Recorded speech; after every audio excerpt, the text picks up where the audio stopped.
வணக்கம். வியாழக்கிழமை ஆகஸ்ட் மாதம் 20ஆம் தேதி, பராபவ வருஷம் ஆவணி மாதம் 3ஆம் தேதி, ஆவணி 3 ஆகஸ்ட் 20. இன்றைய நட்சத்திரம் பகல் 12:20 வரை விசாகம், அதன் பிறகு அனுஷம். மத்தியானம் 12:20 வரை விசாக நட்சத்திரம் இருக்கிறது, அதன் பிறகு அனுஷம் ஆரம்பம். இன்றைய திதி வளர்பிறை, அஷ்டமி, யோகம் சித்த யோகம். மேஷ ராசிக்கு சந்திராஷ்டம நாள். இன்னைக்கும் நாளைக்கும் மேஷ ராசிக்கு சந்திராஷ்டமம். இன்றைய தினத்திற்கான ராகு காலம் மதியம் 1:30 முதல் 3 மணி வரை ராகு காலம். காலை 6 மணியிலிருந்து 7:30 மணி வரை யமகண்டம். 9 மணியிலிருந்து காலை 9 மணி முதல் 10:30 வரை குளிகை நேரம். நல்ல நேரம் என்கின்ற சுபகோரைகள் காலை 9 மணி முதல் 12 மணி வரை, மாலை 4 மணி முதல் 7 மணி வரை, இரவு 8 மணி முதல் 9 மணி வரை. இன்றைய கிரக நிலவரம்: மிதுனத்தில் செவ்வாய், கடகத்தில் குரு, சிம்மத்தில் சூரியன், புதன், கேது, கன்னியில் சுக்கிரன், விருச்சிகத்தில் சந்திரன், கும்பத்தில் ராகு, மீனத்தில் சனி. இனி தெரிஞ்சுக்கலாம் வாங்க.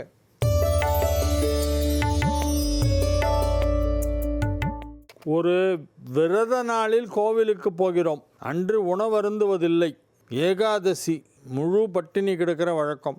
நான் ஒரு கோவிலுக்கு செல்கிறேன். அங்கே தொன்னையிலே சர்க்கரை பொங்கல் கொடுக்கிறார்கள். அது இறைவனின் பிரசாதம் என்பதால் அதை கண்களில் ஒட்டி கொண்டு வாங்கி கொள்கிறேன். அதை சாப்பிடலாமா கூடாதா? அதான் விரதம் கெட்டு போயிடும், விரதம் பங்கமாயிடும். சாப்பிட்டா விரதம் பங்கமாயிடும், சாப்பிடலன்னா பிரசாதத்தை நிராகரித்த பாவத்திற்கு ஆளாகி விடுவேன். பிரசாதம் வேணான்னு சொன்னால் அது பாவம். சரி வாங்கி சாப்பிட்றலான்னு சாப்பிட்டா விரதம் வந்து அதோட இதுவாகிடும், பிரேக் ஆகிடும். விரத நாளில் சாப்பிடக்கூடாது. அப்போ என்ன பண்ணணும்? இதுக்கு எனக்கு நீங்கள் முடிவு சொல்லுங்கள். நல்லா இருக்குது இந்த கேள்வி. மாயவரம் ராமலிங்கம். பிரசாதத்தை வாங்கி சாப்பிட்றணும். அதை வந்து அவமானப்படுத்தக்கூடாது. ஒருத்தர் பிரசாதம் கொடுக்குறாங்கன்னா வேண்டாம் நான் சாப்பிட மாட்டேன் அப்படின்னு சொன்னால் அதுதான் தப்பு. அது இறைவன் வந்து உங்களை சோதிக்கிறாருன்னு அர்த்தம். என் பிரசாதத்தை நீ வேணான்னு சொல்லுவியா, பார்த்துறேன் இரு அப்படின்னு. ஆனால் நியாயமாக பார்த்தா விரத நாளில் வந்து பிரசாதம் சாப்பிட்டா தப்பு தான். பிரசாதம் கூட சாப்பிட மாட்டாங்க. உபவாசம்னாச்சுன்னா அது உபவாசம் தான். அதுக்கப்புறம் பேர் நிர்ஜல உபவாசம்னு பேர். நிர்ஜல உபவாசம்னா ஒரு டிராப் தண்ணி கூட உள்ளே போகாமல் பட்டி இருக்கிறது தான் உண்மையான உபவாசம். அப்படி இருக்கும்போது சக்கரை பொங்கல் கொடுத்தாங்க கோவிலில், சாப்பிட்டுட்டேன் அப்படின்னா அது எப்படி வந்து உபவாசமாகும்? சரி, சக்கரை பொங்கல் கொடுத்தப்போ நான் அதெல்லாம் சாப்பிட மாட்டேன், நான் இன்றைக்கி விரதம், நான் பிரசாதம் கூட சாப்பிட மாட்டேன் அப்படின்னு சொன்னால் அது ஒரு மாதிரி அரகண்ட்டாக இருக்க மாதிரி ஆகிடும். ஸோ அந்த அரகன்ஸுக்கு பாவம் உண்டு. அதனால் வாங்கி சாப்பிட்றது தான் நல்லது, வேறு வழி இல்லை. சில திருக்கோவில்களில் பன்னீர் இலையில் விபூதி பிரசாதம் தரப்படுகிறதே ஏன்? அது இதில் மட்டும்தான் சார். திருச்செந்தூரில் தான் அது ஃபேமஸ். அது திருச்செந்தூரில் பன்னீர் இலையில் விபூதி வச்சு கொடுப்பாங்க. அது வந்து முருகப்பெருமானே தன்னுடைய திருக்கரத்தால் வழங்குவதாக அர்த்தம். முருகப்பெருமானுடைய திருக்கரத்தால் அவரே கொடுக்கறதாக ஐதீகம் இந்த விபூதிக்கு. இதை கோபாலன் கேட்கிறார். மாயவரம் மயிலாடுதுறை கோபாலன், கோபாலன். எல்லா கோவில்லையும் பண்ண மாட்டாங்க சார். திருச்செந்தூரில் மட்டும்தான் பன்னீர் இலை விபூதி பிரசாதம்னே பேர் அதுக்கு. அதை வந்து முத்துசாமி தீட்சிதர் கீர்த்தனையிலேயே மென்ஷன் பண்ணுறார். அதை பற்றி ஸ்ரீ சுப்பிரமணியாய ரட்சித்தோமாம் தோடி ராகத்தில் முத்துசாமி தீட்சிதர் திருச்செந்தூர் தலத்திற்கு பாடிய ஒரு பாடல், ஒரு கீர்த்தனை இருக்கிறது. அதில் இந்த விபூதி, பத்திர விபூதி பிரசாத நிபுணம் அப்படின்ற ஒரு வேர்டு போடுறார். வியாதிகளை குணப்படுத்துவதில் அவர் நிபுணராம். திருச்செந்தூர் முருகன் செந்திலாண்டவன் வியாதியை குணப்படுத்துவதில் நிபுணன். எப்படி குணப்படுத்துகிறாருன்னா அந்த பன்னீர் இலை விபூதியின் மூலமாக நோய்களை குணப்படுத்துகிறார் என்று 250 ஆண்டுகளுக்கு முன்பு முத்துசாமி தீட்சிதர் பாடியிருக்கார். முத்துசாமி தீட்சிதர் ஒரு கோயிலை பற்றி பாடினான்னா அந்த கோயிலுடைய தலபுராணம், அங்கே நடக்கிற பூஜை, கொடுக்குற பிரசாதம் எல்லாத்தையும் அந்த பாட்டில் கொண்டு வந்துடுவார், ரெக்கார்ட் பண்ணிடுறார் அவர். கடக லக்னம் 4ஆம் இடத்தில் சந்திரன், சுக்கிரன், சூரியன், புதன். சந்திரன், சுக்கிரன், சூரியன், புதன். கேது தசை நடைபெறுகிறது, தற்பொழுது நடைபெறுகிறது. சுயபுக்தி தொடங்குகிறது, அதன் பாதிப்பு ஏற்படுத்துமா? அடுத்து என்ன? சுக்கிரதசை தான். கேது தசை நடக்குதுன்னா அடுத்து சுக்கிரதசை. கேது விசாகம் சாரம். ஆர்எஸ் ஜெயக்குமார் கேட்குறாரு, பெற்று அவர் திசை நடைபெறுகிறது. சார் கேது தசை முடிஞ்சு சுக்கிர தசையில் ரொம்ப நல்லா இருக்கும் சார், கவலையே படாதீங்க. சுக்கிர தசை நல்லாயிருக்கும். பங்காளிகள் வீட்டில் தீட்டு அதாவது மரணம் சம்பவித்தால் நாம் அதற்கு போய்விட்டு வந்து எதையும் தொடாமல் குளித்து விட்டுத்தான் மற்ற வேலைகளை தொடர்வோம். அன்றைய தினம் நம் பூஜை அறை விளக்கை நாம் ஏற்ற மாட்டோம். சுவாமிகளை வழங்கலாமான்னு வழங்கக்கூடாது. சாமியில் விளக்கே ஏற்றக்கூடாது. கண்டலன்ஸ் போயிட்டு வந்து வீட்டில் பூஜை ரூம் எல்லாம் போய் விளக்கேற்றிலாம் பண்ணக்கூடாது. குளித்த பிறகு கூட பூஜை ரூம்குள்ளே போகக்கூடாது. மறுநாள் தான் வணங்க வேண்டும். இதில் நாள் கணக்கு உண்டா? நாள் கணக்குனாக்க இவருக்கு எல் சிதம்பரம், காரைக்குடியிலேருந்து எல் சிதம்பரம் கேட்குற கேள்வி இது. நாள் கணக்குங்கிறது வந்து உங்கள் ஃபேமிலியில் அது என்ன வழக்கமோ அதை ஃபாலோ பண்ணோம் சார். இப்போ எங்களெல்லாம் வந்து 10 நாள் பங்காளி, 7 நாள், 3 நாள், 1.5 நாள் வெறும் ஸ்நானம் அப்படின்னெல்லாம் உண்டு. தந்தை வழி உறவினர்களுக்கு மட்டும்தான் அதிகமாக இருக்கும். தாய் வழி உறவினர்களுக்கெல்லாம் 1.5 நாள் அல்லது 3 நாள் தான் மேக்சிமம் தீட்டு இருக்கும். தாய் வழி உறவினர்களுக்கு கம்மியாக இருக்கும். தந்தை வழி உறவினர்களுக்கு தான் அதிகமாக இருக்கும். 10 நாள் தாயாதிம்பாங்க பொதுவாக. தந்தையுடைய கூட பிறந்தவங்க, தந்தையுடைய தந்தையான தாத்தா கூட பிறந்தவங்க, அவங்க அப்பா கொள்ளு தாத்தா கூட பிறந்தவங்க எல்லாருக்குமே 7 தலைமுறைக்கும் வந்து 10 நாள் தீண்டல் உண்டு. தாய் வழியில் கம்மியாகிட்டே வரும். 3 நாள் அப்படின்னு வந்து 1.5 நாள் சில பேருக்கெல்லாம் 45 நாழிகை, 3/4 நாள்லாம் இருக்குது. 45 நாழிகை தீட்டு கடைசியில் வெறும் ஸ்நானம்தான். கேட்டவுடனே ஸ்நானம் பண்ணினா அவ்வளோ போச்சுன்றாங்க. அந்த மாதிரிலாம் வந்து கம்மியாகிட்டே வரும். அதை வந்து ஒருத்தர் யாரோ ஒரு தீட்சிதர் ஒருத்தர் புத்தகம் போட்டிருக்கார் சார். எனக்கு அவர் பேர் டக்க ஞாபகத்துக்கு இல்லை, நான் பார்த்துருக்கேன். அதை வந்து இவங்க காஞ்சி மடத்தில் பப்ளிஷ் பண்ணாங்க. நான் சொல்கிறது அது அவர் 1972-73 அந்த பீரியடில் புக்கு ரிலீஸ் பண்ணார் ஒருத்தர். அதில் வந்து யார் இறந்தால் எவ்வளவு நாள் வரைக்கும் தீட்டு காக்கணும், அடப்புன்னு சொல்லுவாங்க. தீண்டல், அடப்பு, தீட்டு அப்படின்லாம் வட்டார சொற்கள் அது மாறுபடும். அது யார் யாருக்கு எத்தனை நாட்கள் வரை அந்த அடைப்பு உண்டு, எத்தனை நாள் அந்த தீண்டல், நாங்கள் தீண்டல்னு சொல்லுவோம், சில பேர் அடப்பும்பாங்க. அது எத்தனை நாள் வரைக்கும் உண்டுங்கிறதுக்கு ஒரு கணக்கு இருக்குது. அது வந்து ஒரு புக்கே போட்டிருக்கார் ஒருத்தர். அவர் பேர் மறந்துட்டேன். பெரிய தீட்சிதர் அவர் வந்து நான் சொல்கிறது அவர் 50 இயர்ஸ் முன்னால் அந்த புக்கு போட்டிருப்பார். 70 நான் எங்கள் அப்பாட்ட கொண்டு வந்து கொடுத்தார் அவர். நாங்கள் டிநகரில் இருக்கும்போது சம்வேர் அரவுண்டு 72-73 அந்த பீரியடாக இருக்கும். ஆனால் அதுக்கப்புறம் நான் அந்த புக்கெல்லாம் பார்க்கவே இல்லை. அது எங்கே இருக்குது என்னென்னு ஒன்றும் தெரியாது எனக்கு. இப்போ என்னுடைய ஃப்ரெண்டு ஒருத்தர் இருக்கார், அவர்கிட்ட தான் நான் வந்து அவர் அந்த புக்கெல்லாம் வச்சுருக்கார் பத்திரமா. ஏதாவது டவுட்டுன்னா அவர்கிட்ட தான் கேட்டுக்கிறது இப்போல்லாம். அந்த மாதிரி நீங்கள் கேட்குற மாதிரி பங்காளிகள் இறந்தால் அதில் வந்து இத்தனை நாள் வரைக்கும் அவங்க வந்து அந்த துக்கம் அனுஷ்டிக்கணும் அப்படிங்கிறதுக்கெல்லாம் ஒரு கணக்கு இருக்குது. அதெல்லாம் நம்மளோட முன்னோர்கள்லாம் எழுதியே வச்சுருக்காங்க. நன்றி எல் சிதம்பரம், காரைக்குடி சிதம்பரம் அவர்களே, நன்றி. நல்ல கேள்வி இது. இதெல்லாம் வந்து இளைய தலைமுறைக்கு தெரியவே தெரியாது சார். அவங்களுக்கு நம்ம சொல்லி வச்சிடணும், சொல்லி கொடுக்கணும். இப்போவே இந்த மாதிரிலாம் உண்டு, இன்னார் காலமானால் இவ்வளோ நாள் தீண்டல் காக்கணும் அப்படிங்கிறதெல்லாம் சொல்லணும். இல்லைன்னா எங்களுக்கு உண்மையே தெரியாது. பாவம் நெக்ஸ்ட் ஜென்ரேஷன் வந்து இதிலெல்லாம் நாலேஜே இல்லாமல் இருக்காங்க. துலா லக்னத்திற்கு 11இல் சூரியன் இருப்பது நல்லதா? ஆமாம், 11 கூடவன் 11இல் ஆட்சி நல்லது தானே. மேலும் 11ஆம் இடத்தில் சூரியன் இருப்பது சிறப்பு என்று படித்தேன். துலா லக்னத்திற்கு பாதகாதிபதியாக இருப்பது சிறப்பு. சரலக்னத்துக்கு 11ஆம் இடம் பாதகஸ்தானங்கிறது அது ஒரு ஸ்கூல் ஆஃப் தாட் சார். அது ரொம்ப நீங்கள் அதுக்கு இம்பார்ட்டன்ஸ் கொடுக்க வேண்டாம். பாதகாதிபதியாக இருப்பதால் அது சிறப்பு மிக்கதா இல்லையா? அப்பவும் சிறப்பு தான். 11இல் சூரியன் இருந்தால் மிக்க சிறப்பு வாய்ந்தது, அதில் எந்தவித சந்தேகமும் இல்லை. மயில் பாம்பின் மீது நிற்பது ஏன்? முருகர் படத்தில் ஒரு மயில் இருக்கும், தோகை விரிச்சிட்டு இருக்கும், முருகன் இப்படி நின்றுட்டு இருப்பார், ஒரு கையால் அபயஸ்தம் காமிச்சிருப்பார், ஒரு கையில் வேல் பிடிச்சிருப்பார், கீழே ஒரு பாம்பு அப்படியே படம் எடுத்து அதுவும் நின்றுட்டுருக்கோம். மயிலும் பாம்பும் ஆக்சுவலாக ஒன்றா இருக்காது, அது வந்து அந்த மாதிரி படத்தில் வரும். அதுக்கு வந்து இவர் ஒரு விளக்கம் சொல்கிறார் நம்மால். பாம்பு போன்ற நம் மனதில் உள்ள ஆசையை அடியோடு ஒழிக்க மயிலின் காலில் பாம்பு உள்ளது. பாம்புங்கிறது நம் மனதில் இருக்கக்கூடிய ஆசைகள்லாம் கொடூரமானது. மனசில் என்னெல்லாமோ ஆசையெல்லாம் இருக்குமா, அந்த ஆசையெல்லாம் கட்டுப்படுத்து தான் மயில். எனவே மனதில் உள்ள ஆசைகளை விட்டுவிட்டால் இறைவனை, முருகனை அடையலாம். நல்ல அழகான மயிலானது பாம்பின் மீது நிற்பது முருகன் அனைத்து சக்திகளையும் அடக்கி ஆட்சி செய்கிறான் என்ற ஒரு ஆன்மீக தத்துவம். நல்லா இருக்கு இந்த ஆன்மீக தத்துவம், ரொம்ப நல்லா இருக்குது. புல்லரிக்குது. யார் எழுதினது இதை? SM தேவ் சுகுமார், கெட்டிச்சமுத்திரம், அந்தியூர், ஈரோடு. நல்ல கேள்வி, வெரி குட். ஒளிமயமான எதிர்காலம். உங்கள் ஆன்மீக சந்தேகங்களுக்கு விடை காண நீங்கள் கடிதம் எழுதி அனுப்ப வேண்டிய முகவரி தெரிஞ்சுக்கலாம் வாங்க.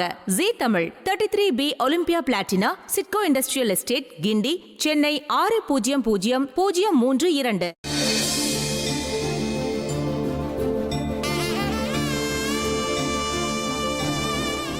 மேஷ ராசிக்கு இன்று சந்திராஷ்டமம்.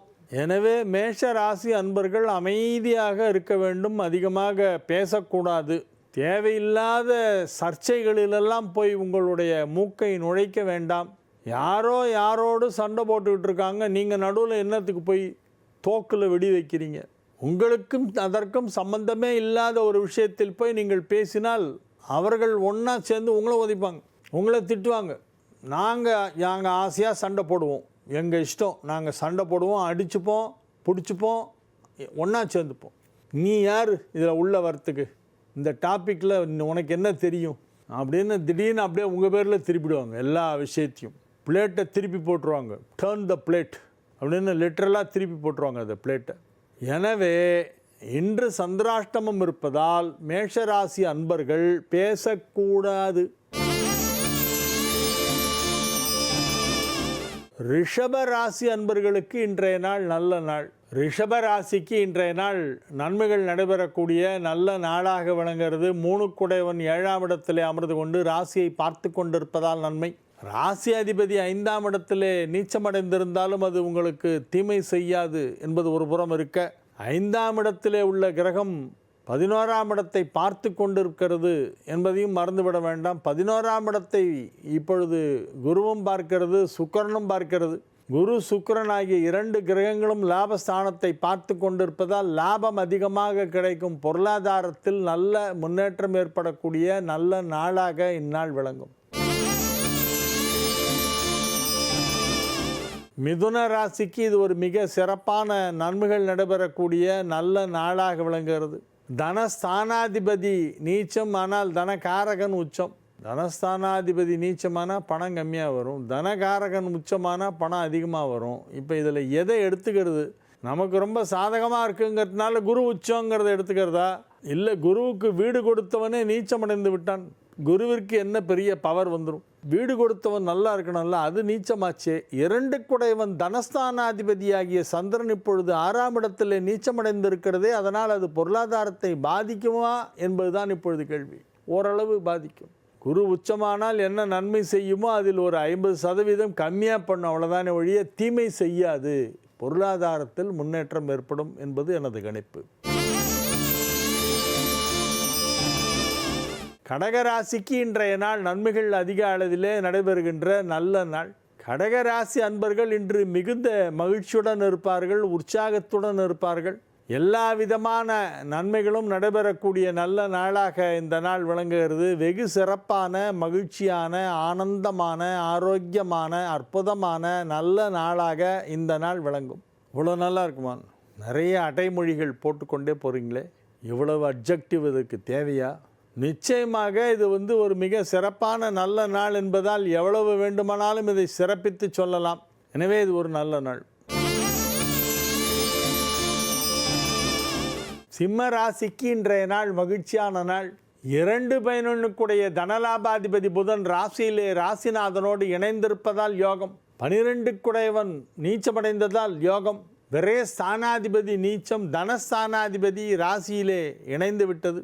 5 குடையவன் உச்சம். எனவே நன்மைகள் அதிக அளவில் நடைபெறுகின்ற நல்ல நாள், மகிழ்ச்சியான நாள். அடிக்கடி வெளியூர் பிரயாணம் செல்பவர்களுக்கு இப்பொழுது பிரயாணம் ஏற்படும். இல்லாவிட்டாலும் இப்பொழுது அலுவலக பணிகளை மேற்கொள்வதற்காக வெளியூர் பிரயாணம் செய்ய வேண்டிய அவசியம் ஏற்படும். வெளியூருக்கு சென்று வருவீர்கள், அது உங்களுக்கு மகிழ்ச்சி அளிக்கக்கூடிய ஒரு ட்ரிப்பாக இருக்கும். நன்மைகள் அதிக அளவிலே நடைபெறுகின்ற நல்ல நாள், மகிழ்ச்சியான நாள். நன்மைகள் அதிக அளவில் நடைபெறுகின்ற நாளாக இந்த நாள் விளங்கும். கன்னி ராசிக்கு இன்றைய தினம் மிக மிக சிறப்பான நன்மைகள் எல்லாம் நடைபெறும் வாய்ப்பு உள்ளது. வெகு அற்புதமான நிலையிலே கிரகங்களெல்லாம் அமைந்திருக்கின்றன. 11ஆம் இடத்திலே குரு உச்சம் என்பது ஒரு பெரிய யோகம். குரு மட்டும் தனியாக உச்சம் பெற்று இருக்கிறது, வேறு கிரகங்களோடு சேராமல் தனித்த குரு 11ஆம் இடத்திலே லாபஸ்தானத்திலே உச்சமடைந்திருக்கிறது. ஆனால் லாபஸ்தானாதிபதி நீச்சமடைந்திருக்கிறது. வீடு கொடுத்தவன் நீச்சமடைந்திருப்பதால் குருவின் உச்சத்தால் கிடைக்கக்கூடிய பலனிலே ஒரு சிறிய விழுக்காடு குறைந்துவிடும் என்று சொல்லலாம். அது எத்தனை விழுக்காடு குறையும் என்பது உங்களுடைய ஜாதகத்தில் ஜனன காலத்திலே உள்ள கிரகங்களின் வலிமையை பொறுத்து கணக்கிட வேண்டும். எனவே 11ஆம் இடத்திலே குரு உச்சமடைந்ததால் நன்மைதான் என்பது சர்வ நிச்சயம். அதனால் கவலையே பட வேண்டாம், மகிழ்ச்சியாக இருக்கலாம். உத்தியோகத்திலே நல்ல முன்னேற்றம் ஏற்படும். வாழ்க்கையிலே திருப்பு முனையாக சில நன்மைகளெல்லாம் நடைபெறும். குடும்பத்தில் அனைவரும் ஒற்றுமையாக இருப்பார்கள். குடும்ப வாழ்க்கை மகிழ்ச்சி அளிக்கும். எனவே இது ஒரு நல்ல நாள். துலா ராசிக்கு இன்றைய நாள் மிக மிக சிறப்பான நன்மைகள் எல்லாம் நடைபெறக்கூடிய நல்ல நாளாக விளங்குகிறது. ராசிக்கு 11ஆம் இடத்திலே சூரியன் புதன் கேது. எனவே இது ஒரு நன்மை செய்யக்கூடிய அமைப்பாக இருக்கிறது. துலா ராசிக்கு 11ஆம் இடம் வலுப்பெற்றிருப்பதால் நன்மை. எடுத்த காரியம் அனைத்தும் வெற்றி. நீங்கள் எதை செய்தாலும் அதை நன்றாக செய்வீர்கள். எதை செய்தாலும் முழுமையாக செய்வீர்கள். எல்லாவற்றையும் வெற்றிகரமாக செய்து முடிப்பீர்கள். எனவே இது அதிக நன்மைகள் நடைபெறக்கூடிய நல்ல நாளாக விளங்குகிறது. துலா ராசி அன்பர்களுக்கு இப்பொழுது நண்பர்கள் அதிகமாக இருப்பார்கள். உங்களை சுற்றி சுற்றி வருவார்கள் நண்பர்களோடு சேர்ந்து வெளியூர் பயணம் மேற்கொள்வீர்கள். சுற்றுலா சென்று வரக்கூடிய நேரம் இப்பொழுது வந்திருக்கிறது. விருச்சிக ராசிக்கு இது ஒரு மிக சிறப்பான நன்மைகள் நடைபெறக்கூடிய நல்ல நாளாக விளங்குகிறது. 9 குடைவன் ராசியிலே அமைந்திருக்கிறது. 9ஆம் இடத்திலே குரு உச்சம் பெற்று இருக்கிறது. 5 குடைவன் 9இல் உச்சம். 9 குடைவன் ராசியிலே மிக சிறப்பான கிரக நிலவரம் ஏற்பட்டு இருக்கிறது. எனவே நீங்கள் மகிழ்ச்சியாக இருப்பீர்கள், உற்சாகமாக காணப்படுவீர்கள். மாணவ மாணவியர் கல்வியிலே வெகு சிறப்பாக முன்னேற்றம் காண்பார்கள். இப்பொழுது ஏதேனும் தேர்வு எழுதினால் அதிலே முதலிடத்தை பிடிக்கலாம். அது மட்டுமல்ல, விளையாட்டு போட்டிகளிலே கலந்து கொண்டு மாணவர்களெல்லாம் பரிசு, கோப்பை, கேடயம், சான்றிதழ் போன்றவற்றையெல்லாம் பெறுவார்கள். எக்ஸ்ட்ரா கரிக்குலர் ஆக்டிவிட்டீஸில் இப்போ ரொம்ப இன்ட்ரெஸ்ட் அதிகமாகும் குழந்தைகளுக்கு. அதை பெற்றோர்கள் ஊக்குவிக்க வேண்டும். நீ விளையாடி என்னத்தை கழிச்ச, போய் படி அப்படின்னு சொல்லக்கூடாது குழந்தைங்கள. போம்மா விளையாட்டு வாம்மா, நீ என்னம்மா விளையாட போகிற? என் கிளாஸில் எல்லா கேர்ள்ஸுமே பேஸ்கெட் பால் விளையாடுறாங்கண்ணா. அப்படியா, நீயும் போய் பேஸ்கெட் பால் விளையாடிட்டு வா. பேஸ்கெட் பால் விளையாடினா நல்லா ஹைட்டாக வாங்க, உனக்கு நல்லது, நீ கொஞ்சம் ஷார்ட்டாக இருக்க, பேஸ்கெட் பால் விளையாடு, போயிட்டு வா அப்படின்னு சொல்லி அதை என்கரேஜ் பண்ணி அது பால் வாங்குறதுக்கு காசு கேட்கும், அதெல்லாம் கொடுத்து அனுப்பணும். அந்த மாதிரி தான் குழந்தைங்களை ஊக்கப்படுத்தி வளர்க்கணும். சில பேர் எல்லாத்துக்கும் பேரண்ட்ஸ் எரிஞ்சு விழுவாங்க. அது ஒரு மாதிரி வெக்ஸ் ஆகிடும். நம்மளை எதுவுமே என்கரேஜ் பண்ண மாட்டேன்றாங்களேன்னு அது ஒரு மாதிரி வெக்ஸ் ஆகிடும். அப்போ நமக்கு யாருமே இல்லை, பேரண்ட்ஸ்க்கு உண்மையான அன்பு இல்லைன்னு நினச்சிரும். அது அப்புறம் யாரோ ஒருத்தனை பார்த்துட்டு அந்த பையன் ஐ லவ் யூன்னு உடனே ஹிஹின்னு அவன் போயிடும். ஏன்டி அவன் பின்னால் போனான்னா, அவன் தான் என்னை பார்த்து ஃபஸ்ட்டு ஐ லவ் யூ சொன்னான்டி அப்படிங்கும். அவன் சொல்கிற லவ்ன்ற அர்த்தம் வேறு. அதனால் பேரண்ட்ஸ் குழந்தைங்களை வளர்க்கும் போதே அவங்களுக்கு என்னென்ன விருப்பமோ அதெல்லாம் அவங்களுக்கு கற்றுக் கொடுக்கணும். உனக்கு பாட்டில் ஆசையா, பாட்டு கற்றுக் கொடுக்கோ. இந்த பர்டிகுலர் ஸ்போர்ட்ஸில் எதுலையாவது, ஸ்போர்ட் ஆக்டிவிட்டியில் எதுலையாவது ஆசை இருக்கா குழந்தைங்களுக்கு, அதை சொல்லிக் கொடுங்க. குழந்தைங்களுக்கு என்னென்னலாம் ஆசையோ அதெல்லாம் சொல்லி கொடுத்து அதெல்லாம் நம்ம என்கரேஜ் பண்ணணும். பேரண்ட்ஸ் குழந்தைங்களை என்கரேஜ் பண்ணணும். இன்றைய தினம் மிக சிறப்பான கிரக அமைப்பு. 9ஆம் இடத்திலே குரு உச்சம் பெற்று இருக்கிறது. 10ஆம் இடத்திலே சூரியன் ஆட்சி பலம் பெற்று புதனோடு இணைந்திருக்கிறது. எனவே பெற்றோர்களின் அன்பும் அரவணைப்பும் ஆசையும் ஆதரவும் நிச்சயமாக குழந்தைகளுக்கு கிடைக்கும். தனுசு ராசிக்கு இன்றைய நாள் நன்மைகள் நடைபெறுகின்ற நல்ல நாள்.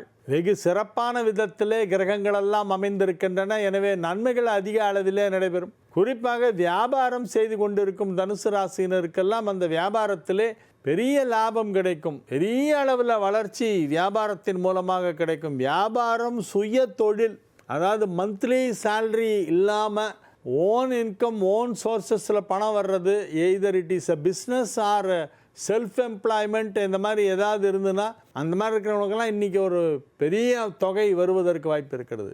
எ big amount, very big amount, பெரிய பணம் வரும், பெரிய தொகை வரும். எனவே இப்பொழுது அந்த நேரம் வந்துவிட்டது. மகிழ்ச்சியாக இருப்பீர்கள். பொருளாதாரத்தில் பெரிய வளர்ச்சி ஏற்படும் நேரம் வந்துவிட்டது.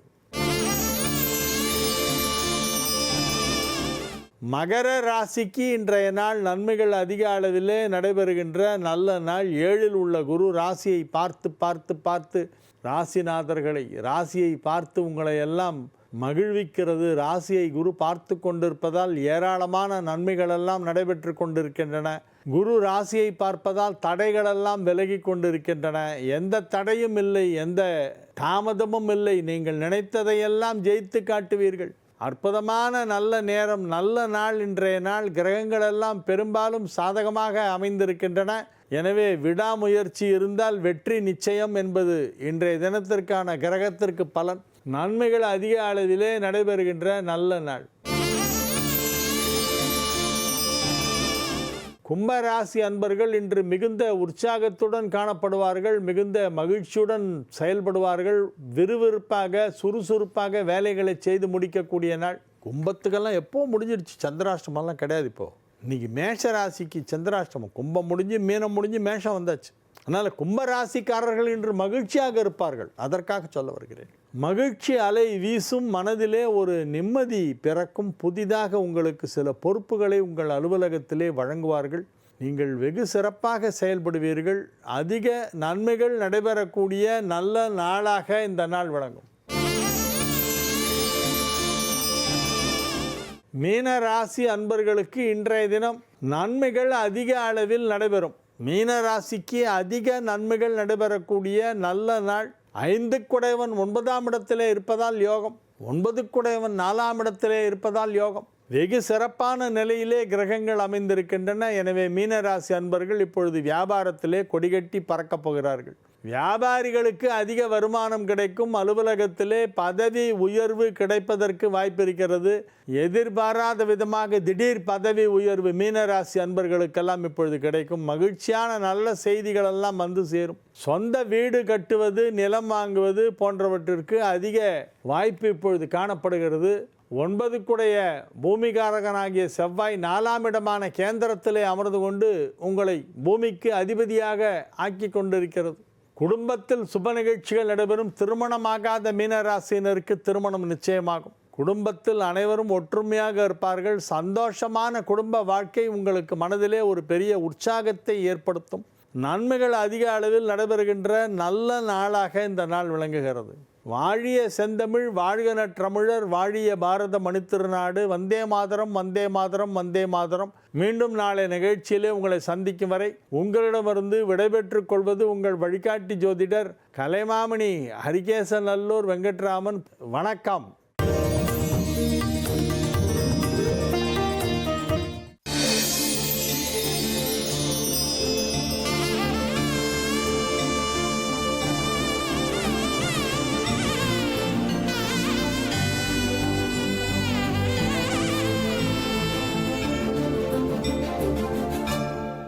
ஜீ தமிழ் தொலைக்காட்சி நேயர்களுக்கு இனிய காலை வணக்கம்.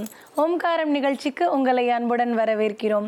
உங்களுடைய வாழ்க்கையில் ஏற்படும் பிரச்சனைகளை சரி செய்யவும், மென்மேலும் வளர்ச்சியடையவும், ஜாதகம் ரீதியான சந்தேகங்களுக்கு விடை காணவும் யோக ஆஞ்சநேயர் சக்தி பீடம், அனுமன் உபாசகர், ஜோதிட சிம்மம், திருவல்லிக்கேணி சுவாமி கண்ணன் பட்டாச்சாரியா சப்தரிஷி வாக்கியம் மூலம் உங்களுடைய சந்தேகங்களுக்கு தீர்வளிப்பார். வணக்கம் சுவாமிஜி. நாராயண. இன்றைய நாள் எப்படி இருக்க போகுது? இன்னைக்கு நம்ம பண்ண வேண்டிய பூஜைகள் பரிகாரங்கள் பற்றி சொல்லுங்க சுவாமிஜி. ஸ்ரௌதத்மார்தாதிகம் கர்ம நிகிலம் ஏனசூ த்ரீதம் தஸ்மை சமஸ்த வேதார்த்த விதே விகனசே நமக. வக்ரதுண்ட மகாகாயா சூரியகோடி சமப்பிரபா நிர்விக்னம் குருமே தேவா சர்வகாரேஷு சர்வதாம். யோகப்பட்டேன பத்தாங்கம் திரிநேத்திரம் சாந்த விக்கிரகம் தியாயே சமஸ்த தோஷக்னம் பாதாத்மஜ மகள் மஷம். கிருஷ்ணம் வந்தே ஜெகத்குரும். ஜெயந்தி மங்களாகாளி பத்ரகாளி கபாலினி துர்காஷமா சிவாதாத்ரி ஸ்வாகாஸ்வதா நமோஸ்துதே. குரு பிரம்மா குரு விஷ்ணு குருதேவோ மகேஸ்வரக. குரு சாட்சாத் பரம்பிரம்மா தஸ்மை ஸ்ரீ குரவே நமக. ஆஸ்மத் குருபியோ நமக. விகனச மகா குருவே நமக. அனுமன் சுவாமிகள் ஆசிகளுடன் மங்களகரமான பராபவ வருடம் ஆவணி மாதம் 3ஆம் தேதி 20/8/2026 வியாழக்கிழமையான இன்று பல நல்ல ஜோதிட ஆன்மீக விஷயங்களை பேசலாம். அவனருளாலே அவன் தாள் வணங்கி இந்நாள் இனிய நாள் ஆகட்டும். ஓம்காரம் பகுதியில் தினந்தோறும் ஜோதிடம் ஆன்மீகம் சம்பந்தமான தகவல்கள் பார்த்துட்டு இருக்கோம். அந்த வகையில் சாதாரண ஒரு ஏழை பக்திக்காக சிவபெருமான் இறங்கி வருவாரா, அப்படி வந்திருக்கிறாரா, அதுக்கான புராண கதைகள் ஏதாவது உண்டா அப்படின்றத பற்றின விளக்கம் எங்களுக்கு கொடுங்க சுவாமிஜி. பக்தின்னு வந்துட்டா பணக்கார பக்தி ஏழை பக்தின்னு வித்தியாசம் இல்லை.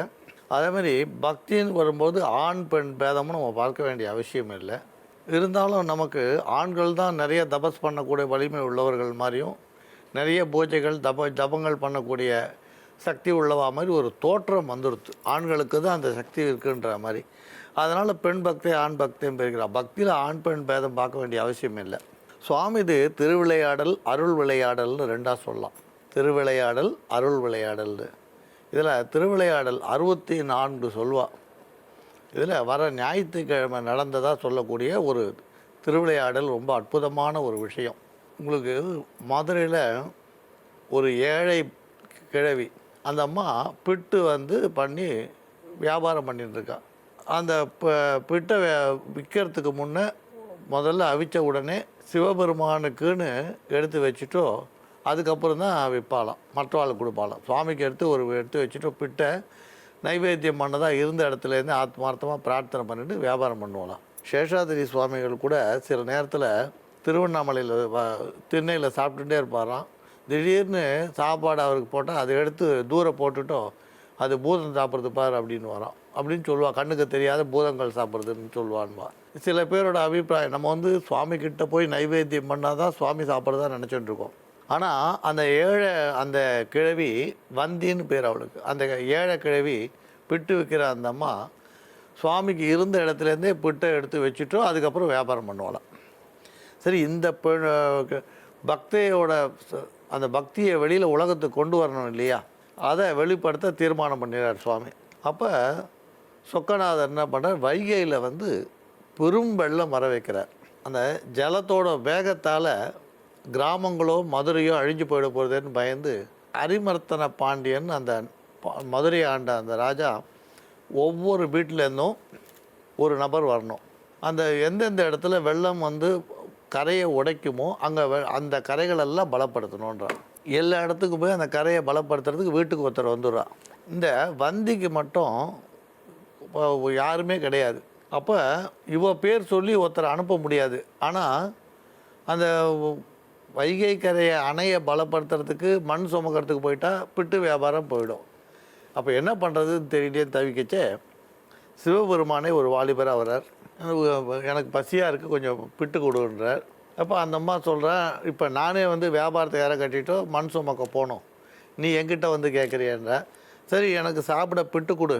இதில் சில பேர் சொல்வா, எதெல்லாம் பிட்டு உடஞ்சி போகிறதோ அதெல்லாம் எனக்கு கொடுன்னு சொன்னதாகவும், அது அவிச்ச பிட்டு எல்லாமே உடஞ்சி போனதாகவும் அதை சிவபெருமான் சாப்பிட்டதாகவும் சொல்லுவா ஒரு பக்கம். இந்த அம்மா என்ன பண்ணுறேன், நான் பிட்டு தரேன், என் சார்பாக நீ போன்றா. இப்போ சிவபெருமானும் நான் உன் சார்பாக போகிறேன், கவலைப்படாதுன்னு சொல்லிவிட்டு பிட்டை சாப்பிட்டுட்டு போயாச்சு. அதில் ஒவ்வொருத்தர் இடத்துல ஓலையில் எழுதும்போது இந்த வந்தின்ற இடத்துல சொக்கன்னு பேரை போட்டு போயிட்டார். சரி, வந்தி சார்பாக சொக்கன் வந்துட்டானான்னு பார்த்தா இவர் என்ன பண்ணிட்டார், அங்கே இருக்கிற நல்லா பேசிகிட்டே இருந்துட்டோம், பிட்டையை நல்லா சாப்பிட்டுட்டு ஒரு இடத்துல படுத்து தூங்க ஆரம்பிச்சிட்டார். அப்போ அரிமர்த்தன பாண்டியன் பார்க்கும்போது இவர் சொக்கன் தூங்கிட்டு இருக்கிறதும் அந்த பக்கத்தில் மண் எடுத்து போடாதையும் பார்த்துட்டு இவரை பெரும்பாலும் அடித்ததாக சொல்வார். ஈஸ்வரன் சகல ஜகத்தையும் சிருஷ்டி பண்ணும்பொழுது அதனுள்ள அவர் இருக்கான்றதுக்கு இந்த நிகழ்வு ஒரு அடையாளம். அதாவது பசு பட்சியிலேருந்து ஆண் பெண்லேருந்து சகல ஜீவராசிகள்லேருந்தும் அந்த ஈஸ்வரன் தான் உள்ளே இருக்கான்றதுக்கு இந்த இடத்துல ஒரு அடையாளம் வருது. படுத்து தூக்கின்னு இருக்க சுவாமியை அந்த ராஜா பெரும்பாலும் அடித்த உடனே சகல ஜீவராசிகளோட உடம்புலையும் அந்த அடி உழுது. ராஜா உடம்புலையும் உழுது, அரசி உடம்புலையும் உழுது, அங்கே இருக்கிற வேலையாட்கள் உடம்புலையும் உழுது, ராஜாவோட குதிரை உடம்புலையும் விழுது. அந்த அடி எல்லா ஜீவராசிகள் உடம்புலையும் அந்த அடி விழுந்து தான். ஈஸ்வரன் தானே இருந்து நம்மளை ரட்சிக்கிறான்றதுக்கு இது ஒரு உதாரணம். அப்போ தான் அங்கே வந்திருக்கிறது சுவாமி தான்னு தெரிஞ்சுக்கிறான்னு சொல்லுவாள். அதுக்கப்புறம் இந்த வந்தியை விமானத்தின் மூலம் திருக்கையிலாய அழைச்சிட்டு போனதாக சொல்வாள். இது பிட்டுக்கு மண் சுமந்ததுன்னு 64 திருவிளையாடலில் இதுவும் ஒரு திருவிளையாடல். இது எதுக்கு சொல்கிறோன்னா, சுவாமிக்குன்னு முதல்ல பண்ண அந்த பிட்டை சுவாமிக்குன்னு எடுத்து வச்ச அந்த ஏழை கிழவி வந்திக்காக சுவாமியே மனுஷ ரூபத்தில் ஒரு அற்புதத்தை செய்து காமிச்சார். ஆக யாராக இருந்தாலும் ஏழையோ பணக்காரோ இங்கே பேதம் கிடையாது. கொடுக்கறது வந்து பிட்டா இல்லை வந்து தேவாமிர்தமான்றது கிடையாது. அதில் வந்து வித்தியாசம் கிடையாது. விற்கிறது தெருவில் விற்கிறாளா இல்லை வந்து கோயில்களில் விற்கிறாளான்னு வித்தியாசம் கிடையாது. சுவாமிக்குன்னு எடுத்து வச்ச அந்த பக்திக்காக சுவாமி மனுஷ ரூபம் எடுத்து வந்து பிட்டுக்காக சுவாமியே மண் சுமந்த இந்த நிகழ்வு இன்றைக்கும் 64 திருவிளையாடலில் சிறப்பாக பேசப்படக்கூடிய ஒரு விஷயம். இன்னும் பல அபூர்வ விஷயம் பின்னால் பேசலாம். இப்போ ஜோதிட ஆன்மீக கேள்விக்கு போகலாம். அவனருளாலே அவன் தாள் வணங்கி இந்நாள் இனிய நாளாகட்டும். ஈசன் புட்டுக்காக மண் சுமந்ததனுடைய வரலாற்று புராண கதையை எங்களுக்காக எடுத்து சொன்னதுக்கு நன்றி சுவாமிஜி. நேரழைப்பில் காத்துட்டு இருக்கிறாங்க. வணக்கம். ஹலோ. வணக்கம்மா, எங்கேருந்து பேசுகிறீங்க? உங்கள் பேர் என்னம்மா? ஹலோ, நமஸ்காரம்மா, சொல்லுங்க. வணக்கம், எங்கேருந்து பேசுகிறீங்க சார்? உங்கள் பேர் என்ன சார்? சென்னை கேகே நகர்லேருந்து பேசுகிறேம்மா. சென்னை கேகே நகர்லேருந்து பேசுகிறேன். உங்கள் பேர் சார்? என்னுடைய பேர் வந்து கிரிதர பிரசாத். என்ன சந்தேகம் சுவாமிஜி கிட்ட கேட்கணும் சார் உங்களுக்கு? என்னுடைய பையனுடைய கல்யாண விஷயமா கேட்கலாம் அப்படின்னு சொல்லிட்டுமா. சரிங்க சார். எவ்வளோ வருஷமா வரன் பார்த்துட்டு இருக்கீங்க சார்? ஒரு 1.5 வருஷமா பார்த்துட்டு இருக்கோம்மா. சரிங்க சார். என்ன உத்தியோகம்? இதா பார்த்தோம்னா 1 வருஷமா ரொம்ப இதா தீவிரமா பார்த்துக்கிட்டு இருக்கோம் நாங்க. சரிங்க சார். என்ன உத்தியோகம் பண்ணிட்டு இருக்காங்க சார்? அவர் வந்து ஹெச்ஆர் படிச்சுட்டு இது டிகிரி பிகாம் ஹெச்ஆர் இதா இருக்காருமா. ஹெச்ஆரா ஒர்க் பண்ணிட்டு இருக்காருமா தடால கம்பெனில. சரிங்க சார். அவருடைய பிறந்த தேதி, ராசி, நட்சத்திரம் சொல்லுங்க சார். நான் பிறந்த தேதி வந்து 3/9/98. திருவோண நட்சத்திரம், மக்கர ராசிமா. சரிங்க சார். சீக்கிரமே திருமணம் நடக்கிறதுக்கு என்ன பரிகாரம் பண்ணணும் அப்படின்றத சுவாமிஜி உங்களுக்கு சொல்லுவாங்க சார். சுவாமிஜி, சப்தரிஷி வாக்கியப்படி இந்த திருமண தடை விலக என்ன பரிகாரம்ன்றதை பார்க்கலாம்.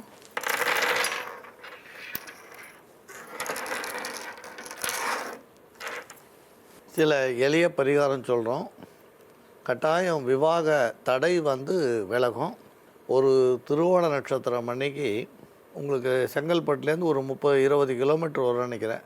மலைவையாவூர்னு நீங்கள் சென்னையிலேருந்து போனீங்கன்னா செங்கல்பட்டு மதுராந்தகம் வழியில் மலைவையாவூர் முழுக்க சொன்னால் திருமலை வையாவூர்னு சொல்லுவாள். அங்கே சின்ன மலை மேலே வெங்கடாஜலபதி இருக்கார். ஒரு 1000 வருடத்துக்கு முன்னே பழமையான கோயில். நீங்கள் ஒரு திருவோண நட்சத்திரம் அன்றைக்கி அந்த மலை மேலே இருக்க வெங்கடாஜலபதியை தரிசனம் பண்ணிவிட்டோ நீங்கள் வாங்கோ. இதை முடித்த பிறகு அடுத்த திருவோணத்துக்கு கோபூஜை பண்ணுங்கள். தரிசனம் முடிச்சிட்டோ அடுத்த திருவோண நட்சத்திரம் அன்றைக்கி பசுவை வீட்டுக்கு வர சொல்லி பண்ணாலும் சரி, இல்லை கோயிலில் இருக்கிற பசுவை நீங்கள் வந்து இது வந்து பையன் பண்ணணும் இல்லை, நீங்களே போய் பையனுக்காக பண்ணலாம். பண்ணிவிட்டு வந்துடுங்க. ஜாதகம் கொடுக்கல் வாங்கல் புதன்கிழமை அப்படி இல்லைன்னா வெள்ளிக்கிழமைக்கு முக்கியத்துவம் கொடுங்க. ஜாதகம் கொடுக்கறதா இருந்தாலும் வாங்கிறதா இருந்தாலும். குலதெய்வ பிரார்த்தனை ஏதாவது விட்டு போயிருந்தால் செய்திருங்க.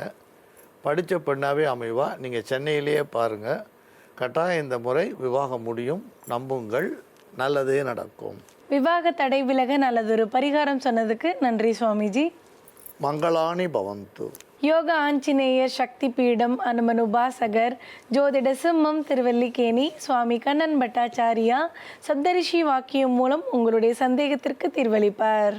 உங்களுடைய சந்தேகங்களுக்கு விடை காண 7305509333 என்ற வாட்ஸ்அப் எண்ணிற்கு மெசேஜ் அனுப்புங்கள். நாங்கள் உங்களை தொடர்பு கொள்வோம்.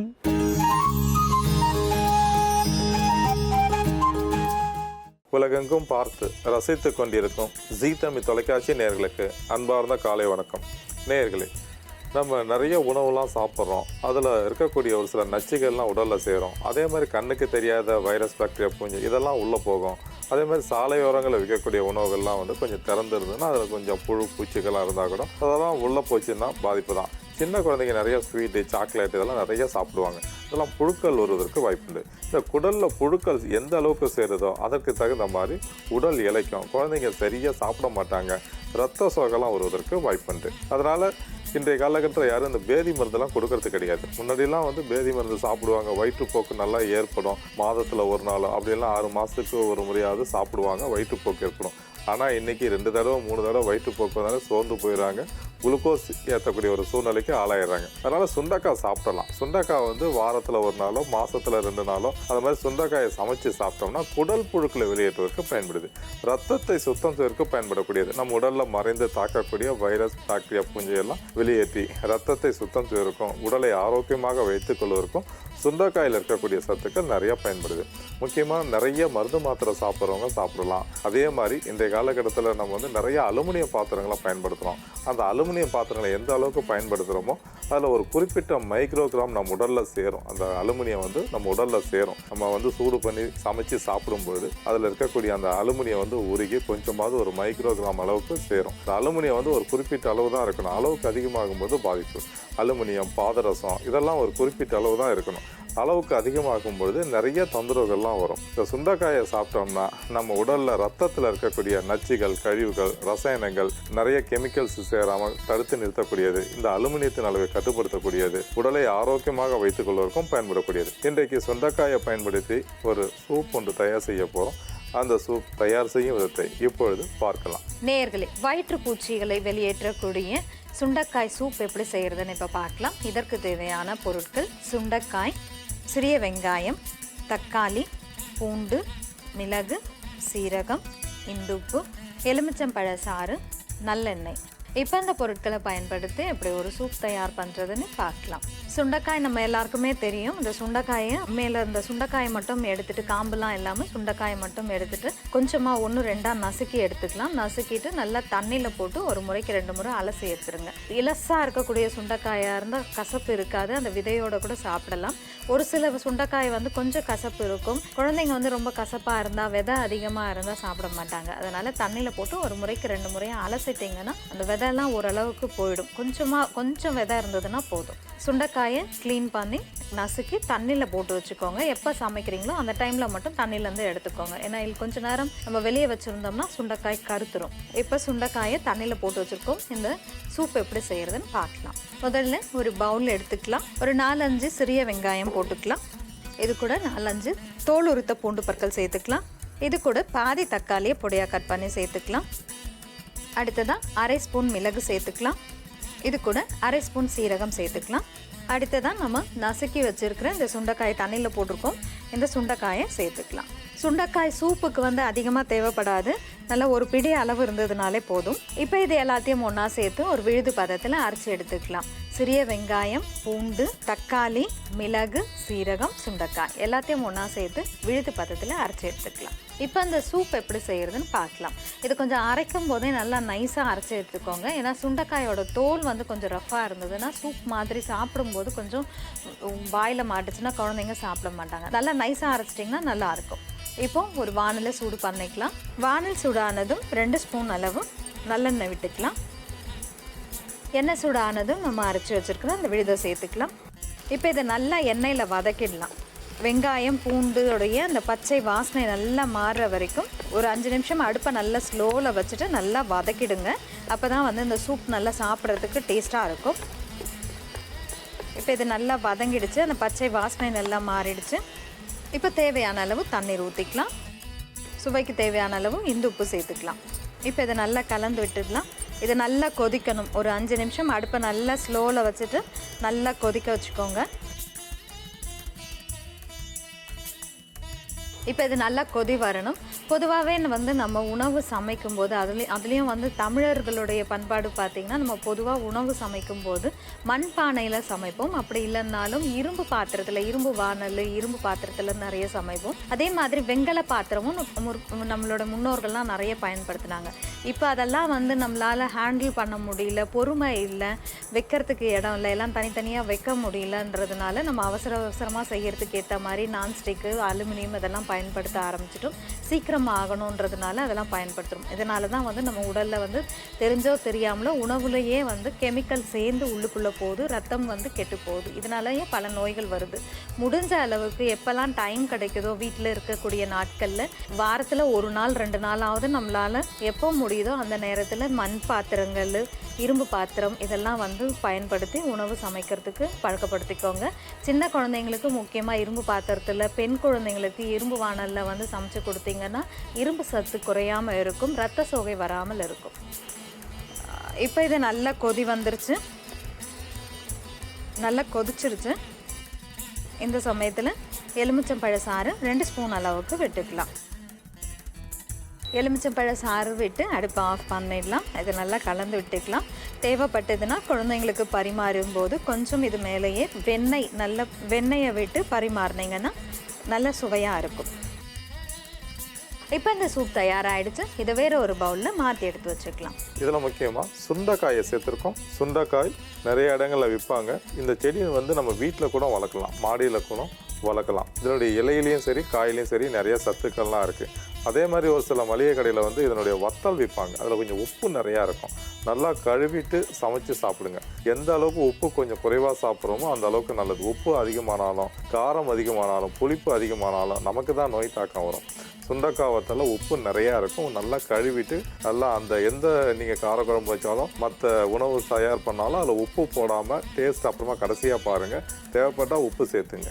ஏன்னா அந்த சுண்டைக்காய் வத்தலில் உப்பு நிறையா இருக்கும். சுண்டைக்காயில் வந்து நிறைய சத்துக்கள்லாம் இருக்குது. விட்டமின் ஏ இருக்குது, விட்டமின் சி இருக்குது, துத்தநாகம் இருக்குது, தாமிரம் இருக்குது, மெக்னீஷியம் இருக்குது, அதே மாதிரி ரோட்டீன் இருக்குது, கேடசின் இருக்குது, காஃபிக் இருக்குது, ஸ்டீராய்டு இருக்குது, ஃபினாலிக் இருக்குது, உயிர்சத்துக்கள் தாது உப்புக்கெல்லாம் நிறையா இருக்குது. நம்ம உடலுக்கு அதிக நன்மை செய்யக்கூடியது சுண்டைக்காய். சுண்டைக்காயை மாதத்தில் ஒரு நாளாவது சின்ன குழந்தைங்க பெரியவங்க எல்லோருமே சாப்பிடணும். குடலை சுத்தம் செய்வதற்கு பயன்படுது. மலக்குடலை சுத்தம் செய்வதற்கு பயன்படுது. நம்ம உடலில் இருக்கக்கூடிய மறைந்து தாக்கக்கூடிய வைரஸ், பாக்டீரியா, பூஞ்சை, நச்சுகள் இவற்றையெல்லாம் வெளியேற்றுவதற்கும் ரத்தத்தை சுத்தம் செய்வதற்கும் பயன்படக்கூடியது சுண்டைக்காய். சுண்டைக்காயை வந்து சின்ன குழந்தைங்க பெரியவங்க எல்லோருமே சாப்பிடணும். சுண்டைக்காயை வந்து சாப்பிட்டா என்னென்ன நோய்கள்லாம் போகும்னு கேட்டிங்கன்னா, முதுகு வலி இருக்கிறவங்க, மூட்டு வலி இருக்கிறவங்க, ஜாயின்ட் பெயின் இருக்கிறவங்க, ஹேரிய ஃபேக்டர் பாதிப்பு இருக்கிறவங்க எல்லோருமே சுண்டைக்காயை சாப்பிட்டீங்கன்னா உடலுக்கு நிறைய நன்மைகள்லாம் கிடைக்கும். அதாவது நம்ம உடலுக்கு தேவையான தாமிர சத்து, மெக்னீஷியம் சத்து, பாஸ்பரஸ் சத்து இவற்றையெல்லாம் கொடுப்பதற்கும் எலும்புகளுக்கு நல்ல வலிமையை கொடுப்பதற்கும் பயன்படுது. பொதுவாக நம்ம ரத்தத்தில் இருக்கக்கூடிய நச்சுகள், கழிவுகள், அந்த கெமிக்கல்ஸ் இதெல்லாம் கொஞ்சம் வெளியேறினாலே ரத்தம் சுத்தமானாலே நோய்கள்லாம் வந்து படிப்படியாக குறையும். அதுக்கப்புறம் தொண்டையில் பாதிப்பு இருக்கிறவங்க, ஸ்டெப்டோகாக்கஸ் பாதிப்பு இருக்கிறவங்க, டான்சிலிட்டிஸ் பாதிப்பு இருக்கிறவங்க எல்லோருமே சாப்பிடலாம். ஈகோலி வைரஸ் பாதிப்பு, HSV வைரஸ் பாதிப்பு இருக்கிறவங்க சுண்டைக்காய் அடிக்கடி சாப்பிட்டாங்கன்னா அதனுடைய தாக்கம்லாம் படிப்படியாக குறையும். அதுக்கப்புறம் புற்றுநோய் வந்து சிகிச்சை எடுக்கிறவங்க சுண்டைக்காயை உள்ளுக்கு சாப்பிட்டீங்கன்னா புற்று செல்களை அழித்து புதிய நல்ல செல்கள் உருவாவதற்கும் பயன்படக்கூடியது. இதயத்திற்கு செல்லக்கூடிய ரத்த ஓட்டத்தை சீராக்குவதற்கும் ஹார்ட் அட்டாக்லாம் வராமல் காப்பதற்கும் பயன்படக்கூடியது. மாதத்தில் ஒரு நாளாக சாப்பிடும்போது குடலில் இருக்கக்கூடிய கழிவுகள்லாம் வெளியேறும். வயிற்றில் உள்ள பூச்சிகளை வெளியேற்றக்கூடிய சுண்டைக்காய் சூப் தயார். இதை எப்படி செய்யறதுன்னு இன்னொரு முறை பார்க்கலாம். முதல்ல சிறிய வெங்காயம், பூண்டு, தக்காளி, மிளகு, சீரகம், சுண்டைக்காய் இது எல்லாத்தையும் ஒன்றா சேர்த்து ஒரு விழுது பதத்தில் அரைச்சி எடுத்து வச்சுக்கணும். ஒரு வானலில் தேவையான அளவு நல்லெண்ணெய் விட்டு நம்ம அரைச்ச விழுதை சேர்த்து பச்சை வாசனை போகிற வரைக்கும் நல்லா வதக்கி தேவையான அளவு தண்ணீர் ஊற்றி இந்த உப்பு சேர்த்து நல்லா கொதிச்சு வந்ததும் கடைசியாக எலுமிச்சம்பழ சாறு சேர்த்து கலந்து எடுத்தோம்னா இந்த சூப் தயார். நேயர்களே, சுண்டைக்காய் இது போல் ஒரு சூப்பாக தயார் செய்து சின்ன குழந்தைங்க பெரியவங்க எல்லோரும் அடிக்கடி சாப்பிட்டு பயனடையுமாறு கேட்டுக்கொள்கிறேன். நேயர்களே, இன்றைய ஆரோக்கிய குறிப்பு. முகத்தில் அதிகமாக சுருக்கங்கள் இருக்குது, முகப்பருக்கள் அதிகமாக வருது, கரும்புள்ளிகள் அதிகமாக வருது, சின்ன வயசுலேயே வந்து வயதான தோற்றம் இருக்குது அப்படின்றவங்க வெந்தயம் ஒரு ஸ்பூன் அளவு எடுத்து அது கூட கொஞ்சம் நல்லா கெட்டி தயிர் விட்டு ஒரு அரை மணி நேரம் இல்லை 1 மணி நேரம் நல்லா ஊற வச்சுருங்க. ஊற வச்சுட்டு அதை நல்லா அரைச்சி பேஸ்ட் பதத்தில் அரைச்சிக்கணும். ஏன்னா வந்து நம்ம வெந்தயத்தை அப்படியே அரைச்சோம்னா சரியாக பேஸ்ட் மாதிரி வராது. முதல்லயே நல்லா தயிரில் ஊற வச்சு அதுக்கப்புறம் அரைச்சோம்னா நல்லா பேஸ்ட் மாதிரி வரும். அது மட்டும் இல்லாமல் வெந்தயமும் தயிரும் சேர்த்து ஒரு ஃபேஸ் பேக்காக போடும்போது நல்ல ஒரு ப்ளீச்சிங் ஏஜென்ட்டாக இருக்கும். முகத்தில் இருக்கக்கூடிய அழுக்குகள், மாசுக்கள் எல்லாம் நீங்கி முகம் நல்லா பளபளப்பாகும். அதே மாதிரி இது நல்லா ஃபேஸ் பேக்காக போட்டு ஒரு அரை மணி நேரம் கழித்து குளிர்ந்த தண்ணியில் முகத்தை கழுவிட்டு வரணும். இந்த மாதிரி செய்யும்போது முகத்தில் இருக்கக்கூடிய சுருக்கங்கள் மாறும். கண்கள் ஓரத்துலேயும் சிலருக்கு பார்த்தீங்கன்னா சுருக்கங்கள் அதிகமாக இருக்கும். அது வந்து க்ரோஃபீட்டுன்னு சொல்லுவாங்க இங்கிலீஷில். பார்த்தீங்கன்னா கண்களுக்கு ஓரத்தில் இந்த காக்காயோடைய கால்கள் மாதிரியே இருக்கும் பார்க்கறதுக்கு. அந்த மாதிரி சுருக்கங்கள் இருக்கும். அந்த சுருக்கம் எல்லாம் இந்த மாதிரி ஃபேஸ் பேக் போட்டுட்டு வரும்போது படிப்படியாக குறையும். மீண்டும் மற்ற நிகழ்ச்சியை சந்திப்போம். நன்றி, வணக்கம்.